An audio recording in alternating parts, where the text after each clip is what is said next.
में जिले की आईपीएस मैडम संजना शर्मा एक ऑटो में बैठी हुई थीं। ऑटो ड्राइवर को यह बिल्कुल भी अंदाजा नहीं था कि जो महिला उसकी ऑटो में बैठी हुई है वह कोई आम महिला नहीं बल्कि जिले की आईपीएस मैडम संजना शर्मा है।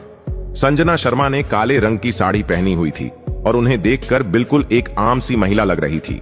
संजना शर्मा अपनी छोटी बहन की शादी में उपस्थित होने के लिए छुट्टी लेकर ऑटो में बैठी घर जा रही थीं। ऑटो ड्राइवर को यह बिल्कुल नहीं पता था कि यह मैडम कोई आम औरत नहीं बल्कि जिले की आईपीएस मैडम है। ऑटो चलाते हुए ड्राइवर ने संजना से कहा, मैडम, आपकी वजह से मैं इस रास्ते से जा रहा हूं, लेकिन हो सकता है इस रास्ते में पुलिस हो।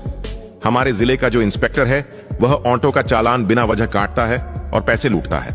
पता नहीं मेरे किस्मत में क्या लिखा है, ऊपर वाला करें कि इस टाइम पर पुलिस ना हो।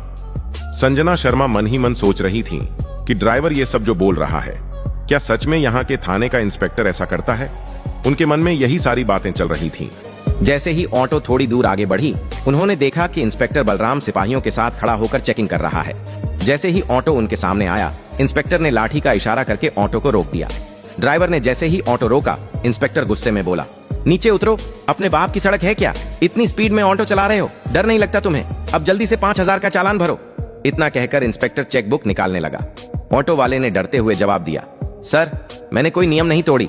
आप किस चीज के चालान काट रहे हैं? प्लीज ऐसा मत करें, मेरी कोई कमाई नहीं हुई है। मैं आपको इतने पैसे कहां से दूं? इंस्पेक्टर भड़क उठा, ज्यादा जुबान मत चलाना। पैसे नहीं है तो ऑटो क्यों चलाता है? जल्दी से ऑटो का कागज निकालो, कहीं चोरी का ऑटो तो नहीं है। ड्राइवर ने फटाफट कागज निकाल कर दिखाया। कागज में सब कुछ साफ था, कोई गलती नहीं थी। फिर इंस्पेक्टर बोला, कागज तो है, लेकिन फिर भी चालान तुम्हें भरना ही पड़ेगा। अब 5,000 नहीं तो 3,000 दो, वरना तुम्हारी ऑटो सिज होगी। पास में खड़ी आईपीएस मैडम संजना शर्मा सब कुछ सुन रही थीं। वह देख रही थीं कि किस तरह इंस्पेक्टर गरीबों को लूट रहा है और बिना वजह चालान काट रहा है। ऑटो ड्राइवर डरते हुए बोला, साहब, इतने पैसे कहां से लाएंगे? अभी तक तो कमाई नहीं हुई है, मैं कैसे आपको पैसे दूंगा? प्लीज छोड़ दीजिए साहब, जाने दीजिए। मेरे छोटे छोटे बच्चे हैं, मैं कमाई नहीं करूंगा तो वह बच्चे क्या खाएंगे? भूखे रहेंगे। साहब छोड़ दीजिए। मगर इंस्पेक्टर बलराम को जरा भी दया नहीं आई। उसने गुस्से में ऑटो ड्राइवर के गाल पर एक जोरदार थप्पड़ जड़ दिया और कहा, जब पैसे नहीं है तो ऑटो चलाता क्यों है? तेरे बाप का सड़क है जो इतना स्पीड में गाड़ी चलाएगा? ऊपर से मुझसे ही जुबान लड़ा रहा है। चल, तुझे थाने में सबक सिखाएंगे। इतना सुनकर आईपीएस मैडम संजना शर्मा खुद को काबू न कर सकी और इंस्पेक्टर के सामने आकर बोली, इंस्पेक्टर, आप बिल्कुल गलत कर रहे हैं। जब ड्राइवर का कोई गलती नहीं है तो आप बिना वजह चालान क्यों काट रहे हैं? ऊपर से थप्पड़ मारना कानून का उल्लंघन है। आपको कोई हक नहीं है ऐसे किसी गरीब पर अत्याचार करने का। इसे जाने दीजिए। इंस्पेक्टर पहले से ही गुस्से में था। संजना शर्मा की बात सुनकर और भड़क उठा और गुस्से में बोला, अच्छा, तू मुझे सिखाएगा कि कानून क्या होता है? लगता है तुझे भी जेल की हवा चखानी पड़ेगी। वैसे तेरी भी जुबान चलने लगी है। चल, दोनों एक साथ जेल में मजा लेते रहना। आईपीएस मैडम संजना शर्मा गुस्से से लाल हो चुकी थीं, मगर खुद को काबू कर रही थीं और देखना चाहती थीं कि यह इंस्पेक्टर किस हद तक गिर सकता है। इंस्पेक्टर बलराम को जरा भी अंदाजा नहीं था कि आगे उसके साथ जो होगा वह बहुत बुरा होगा। उसे नहीं पता था कि उसके सामने खड़ी साधारण सी साड़ी पहनी हुई महिला कोई आम औरत नहीं बल्कि जिले की आईपीएस मैडम संजना शर्मा है। बलराम ने गुस्से में हवलदार को आदेश दिया और कहा, चलो, इन दोनों को थाने में मजा चखाएंगे। फिर 2 हवलदार आगे बढ़े और दोनों को थाने ले गए। थाने पहुंचते ही इंस्पेक्टर ने कहा, इन दोनों को यहीं बैठा दो, अब यही देखते हैं दोनों क्या करते हैं। इसकी औकात दिखानी पड़ेगी। हवलदारों ने दोनों को बैठा दिया। इंस्पेक्टर बलराम कुर्सी पर बैठा और हंसते हुए बोला, रामू, कहां है रे? चाय लेकर आओ। इंस्पेक्टर बलराम चाय पी ही रहा था कि तभी उसका मोबाइल बज उठा। उसने तुरंत कॉल उठाई और बात करने लगा। बलराम बोल रहा था, हाँ, सब काम हो जाएगा, बस मेरे पैसे तैयार रखना। आप टेंशन मत लो, मैं आपका सारा काम कर दूंगा। संजना शर्मा और ऑटो ड्राइवर दोनों बैठकर इंस्पेक्टर की बातें सुन रहे थे। संजना मन ही मन सोच रही थी कि यह इंस्पेक्टर सिर्फ बाहर ही नहीं, थाने के अंदर भी गलत काम करता है और गरीबों को लूटता है, उनका हक मारता है और बिना वजह लोगों पर अत्याचार करता है। वह अपने गुस्से को काबू में रखी हुई थी, मगर बिल्कुल शान से खड़ी थी, क्योंकि उन्हें पता था कि इंस्पेक्टर के साथ आगे जो करेगी वह सीधे पूरे शहर को दिखेगा। वह मन ही मन प्लान बना रही थी कि इसे कैसे लोगों के सामने बेनकाब किया जाए। पास में बैठा ऑटो ड्राइवर डर से कांप रहा था। उसकी आंखों में आंसू थे। घर की चिंता और जिम्मेदारी से वह रो रहा था। मगर पास में बैठे आईपीएस संजना शर्मा को देखकर उसके मन में भी थोड़ा हिम्मत था कि वह बच जाएगा।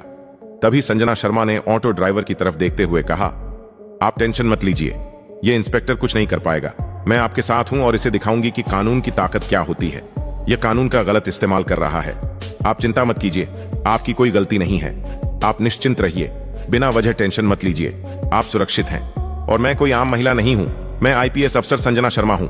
मुझे इस इंस्पेक्टर के सारे करतूतों के बारे में पता करना है। इसी वजह से मैं अभी चुप हूं।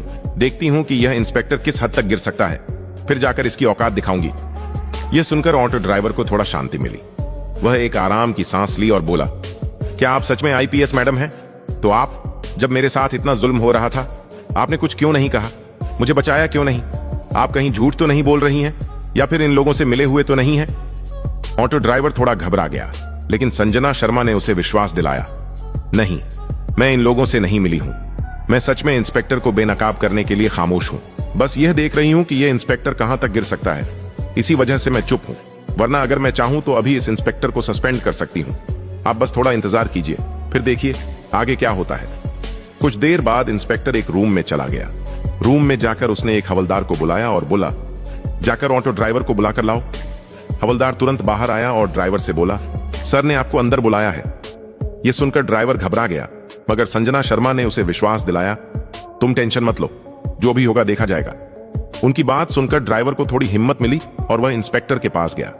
इंस्पेक्टर बलराम पैर के ऊपर पैर रखकर बैठे थे और सिगरेट पी रहे थे।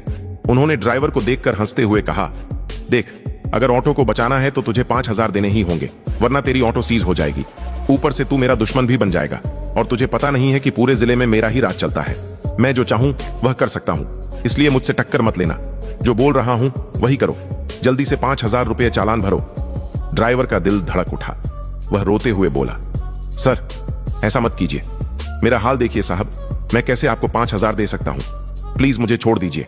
मेरे घर में छोटे छोटे बच्चे हैं, उन्हें क्या खिलाऊंगा, क्या पिलाऊंगा? इंस्पेक्टर गुस्से में बोला, देखो, मैं तुम्हारी कोई भी बात नहीं सुनूंगा। पैसे दो, वरना तू बर्बाद होगा ही, साथ साथ तेरा परिवार भी बर्बाद होगा। अब पैसे दो। ड्राइवर डर के कारण 2,000 रुपये निकालकर इंस्पेक्टर को दे दिए और बोला, मेरे पास इतना ही है, प्लीज ये ले लीजिए और मुझे जाने दीजिए।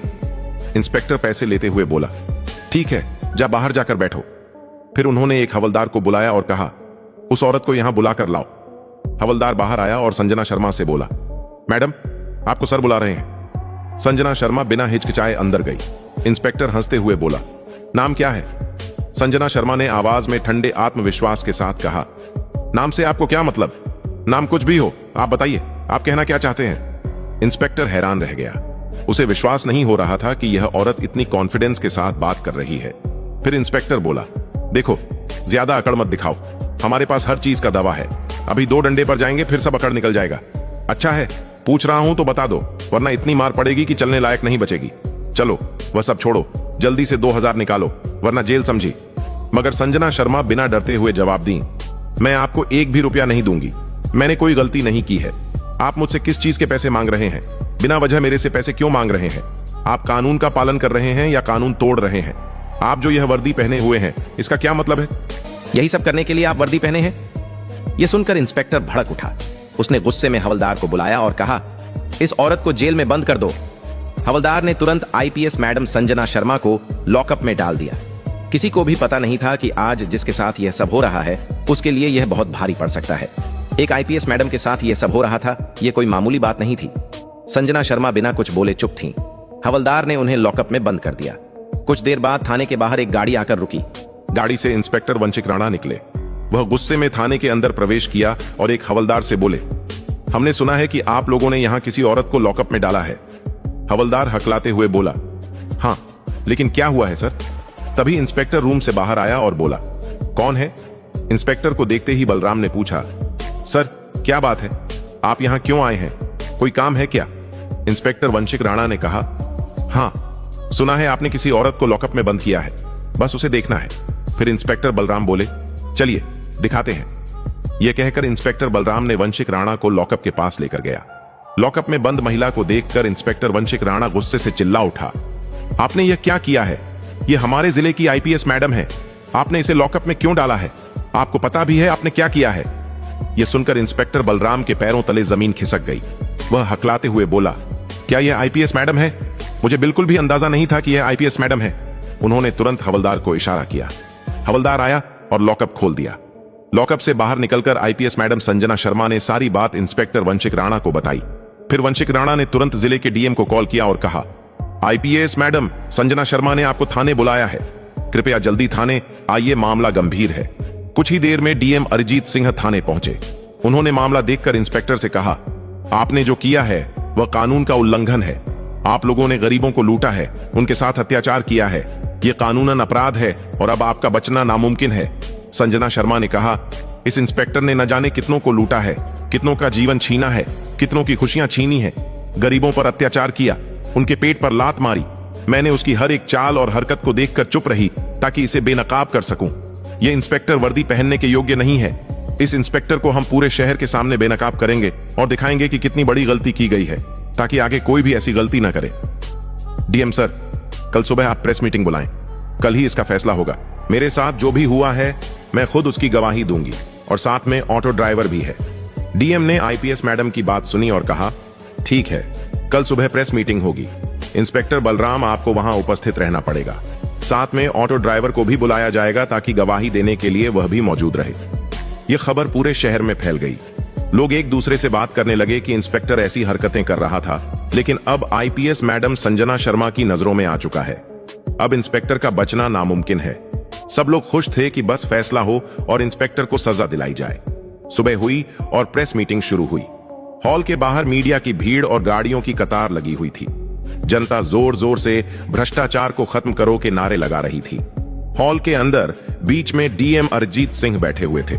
साइड में आईपीएस मैडम संजना शर्मा और दूसरी तरफ इंस्पेक्टर वंशिक राणा, जो इस केस की निगरानी कर रहे थे। और ठीक सामने कुर्सी पर शर्म से सिर झुकाए इंस्पेक्टर बलराम बैठा था। डीएम ने टेबल पर रखी घंटी बजाई और कहा, प्रेस मीटिंग शुरू की जाती है। सबसे पहले आईपीएस मैडम संजना शर्मा अपनी गवाही पेश करेंगी। संजना खड़ी हुई।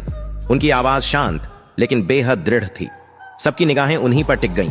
उन्होंने कहा, कल जो कुछ भी हुआ वह सिर्फ मेरे साथ नहीं बल्कि इस जिले की हर उस गरीब जनता के साथ हुआ है जिन्हें इंसाफ की जगह डर और लूट मिली है। मैं बताना चाहती हूं कि कैसे एक इंस्पेक्टर जिसने वर्दी पहनकर कानून की रक्षा करनी थी, वही वर्दी का गलत इस्तेमाल कर रहा था। सुबह मैं अपनी छोटी बहन की शादी के लिए छुट्टी लेकर घर लौट रही थी। मैंने साधारण कपड़े पहने थे। मैं एक ऑटो में बैठी। ड्राइवर ने मुझे रास्ते में चेतावनी दी कि इस इलाके में इंस्पेक्टर बलराम खड़ा रहता है और बिना वजह गरीब ऑटो वालों से पैसे वसूलता है। पहले तो मैंने सोचा कि यह ड्राइवर डर के कारण बोल रहा है, लेकिन जब आगे बढ़े तो मैंने अपनी आंखों से सब देखा। इंस्पेक्टर बलराम ने ऑटो को रोका। बिना किसी कारण उसने चालान भरने की धमकी दी और 5,000 रुपये मांगे। ड्राइवर गिड़गिड़ाता रहा, लेकिन इंस्पेक्टर ने उसकी एक न सुनी। बाद में मुझे भी बुलाया गया। मुझसे भी पैसे मांगे गए और जब मैंने देने से मना किया तो मुझे ही जेल में डाल दिया गया। सोचिए, ये वही पुलिस है जिस पर जनता अपना विश्वास करती है। मैं खामोश रही ताकि देख सकूं कि यह इंस्पेक्टर कितनी हद तक गिर सकता है, और उसने साबित कर दिया कि उसके लिए वर्दी सिर्फ एक हथियार है लूटने का, न कि लोगों की रक्षा करने का। आज मैं यहां सिर्फ अपने लिए नहीं खड़ी हूं, बल्कि उन सभी गरीब मजदूरों, रिक्शा चालकों और आम लोगों के लिए खड़ी हूं जिनकी मेहनत की कमाई इस इंस्पेक्टर ने लूटी। मैं चाहती हूं कि कानून सबके लिए बराबर हो, और अगर कोई इंसान, चाहे वह वर्दी में क्यों ना हो, गलत करेगा तो उसे सजा मिलनी ही चाहिए। पूरा हॉल तालियों से गूंज उठा। फिर डीएम ने कहा, ड्राइवर को बुलाइए। ड्राइवर डीएम के सामने खड़ा होकर बोला, मेरा नाम अजय है, मैं पिछले 10 साल से ऑटो चला रहा हूं। साहब, हम गरीब लोग दिन रात मेहनत करके अपने परिवार का पेट पालते हैं, लेकिन इंस्पेक्टर बलराम जैसे लोग हमें जीने नहीं देते। जब जब हम सड़क पर निकलते हैं, ये हमें रोकते हैं और पैसे मांगते हैं। अगर हम पैसे न दें तो ऑटो सीज कर देते हैं, झूठे चालान काट देते हैं। कल भी मेरे साथ यही हुआ। मैंने लाख समझाया कि मेरे घर में छोटे बच्चे हैं, मैं इतने पैसे कैसे दूं, लेकिन उन्होंने एक न सुनी। मजबूर होकर मुझे अपनी बचत में से 2,000 रुपए देने पड़े, वरना मेरा ऑटो चला जाता और मेरा परिवार भूखा मर जाता। ड्राइवर की आंखों में आंसू थे, उसकी आवाज कांप रही थी। उसने आगे कहा, मैं तो सोच भी नहीं सकता था कि मेरी ऑटो में जो महिला बैठी है वह एक आईपीएस ऑफिसर है। अगर ये ना होती तो आज भी हम गरीब ऐसे ही लुटते रहते। मैं मैडम का शुक्रगुजार हूं कि इन्होंने सच्चाई सामने लाई। हॉल में बैठे लोग भावुक हो गए। कई पत्रकारों ने तुरंत यह बयान रिकॉर्ड किया। अब डीएम अरिजीत चारों तरफ देखा और बोले, आज की गवाही ने यह साफ कर दिया है कि इंस्पेक्टर बलराम ने अपनी सीमा लांघी है। उसने गरीबों का शोषण किया, जनता को लूटा और कानून का गलत इस्तेमाल किया। यह किसी भी हालत में बर्दाश्त नहीं किया जा सकता। उन्होंने कागज पर लिखे आदेश को उठाया और मीडिया के सामने जोर से पढ़ा। इंस्पेक्टर बलराम को तत्काल प्रभाव से निलंबित किया जाता है। साथ ही उनके खिलाफ आपराधिक मामला दर्ज किया जाएगा। उन्हें आज ही हिरासत में लेकर जेल भेजा जाएगा। आगे की जांच में जो भी तथ्य सामने आएंगे उसके अनुसार और भी सख्त कार्रवाई होगी। हॉल तालियों और नारों से गूंज उठा। जनता चिल्लाने लगी, न्याय मिला, न्याय मिला। बलराम का चेहरा पीला पड़ गया, उसके हाथ कांप रहे थे। उसने बचने की कोशिश की, लेकिन पुलिसकर्मियों ने तुरंत उसे घेर लिया। हथकड़ी लगाई गई और मीडिया के कैमरों के सामने उसे बाहर ले जाया गया।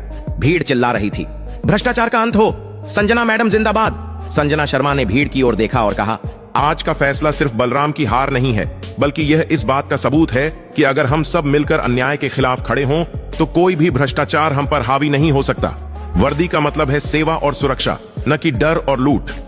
दोस्तों, अगर आपको यह वीडियो पसंद आया हो तो इसे लाइक जरूर करें और ज्यादा से ज्यादा लोगों तक शेयर करें। और हाँ दोस्तों, आप लोग कहां-कहां से वीडियो देख रहे हैं, किस कंट्री से देख रहे हैं, हमें कमेंट में जरूर बताएं।